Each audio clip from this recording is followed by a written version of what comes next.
এসে আমার গাড়িতে উঠছেন কেন? হ্যাঁ আপু, আমি আপনাকে সবকিছু পরে খুলে বলছি। প্লিজ আপু, এখন আপনি আমাকে একটু হেল্প করেন। কোথায় গেল? শিট, হাত ছাড়া হয়ে গেল। চল সামনে দেখি। আচ্ছা আপু, ওই লোক দুইটা তো চলে গেছে। এখন বলুন তো আপনার সমস্যাটা কি?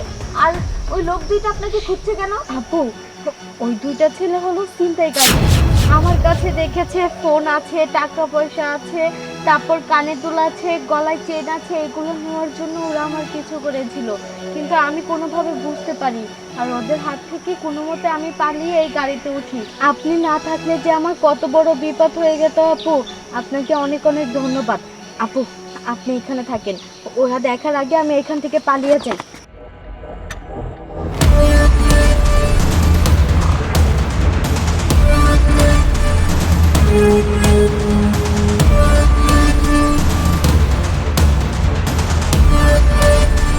আরে আরে আমার টাকা কোথায় গেল? আমি তো গাড়িতে ওঠার সময় টাকাটা এখানেই রেখেছিলাম।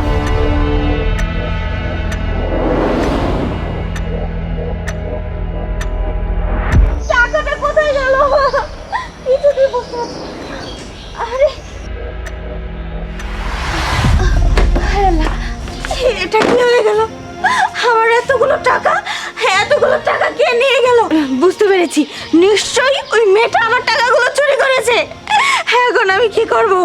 আমার সাথে ট্র্যাপ করা হয়েছে। না, বাবা আমাকে সব সময় ঠিক কথাই বলতো, কাউকে না চিনে না জেনে তার কখনো উপকার করতে হয় না। আমি অনেক বড় ভুল করে ফেলেছি, জীবনে আমার অনেক বড় একটা শিক্ষা হয়ে গেছে।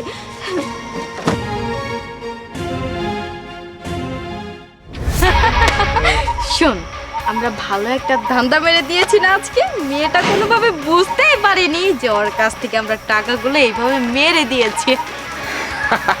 আরে এইভাবে আমরা টাকা ধান্দা করতে পারলে আমাদের আর ঠেকাই কে? কেউ বুঝতেও পারবে না, ধরতেও পারবে না। ঠিকই বলেছস দোস্ত, এরকম ভাবে যদি আমরা প্রতিদিনই ধান্দা করতে পারি আমরা তো অল্প দিনেই বড় লোক হয়ে যাবো। হ্যাঁ, তোরা একদম ঠিক কথাই বলেছিস। শুন, এইখানে বেশিক্ষণ আমাদের ওয়েট করা যাবে না। ধর সাপোজ কেউ যদি আমাদেরকে দেখে ফেলে তাহলে অনেক বড় সমস্যা হয়ে যাবে।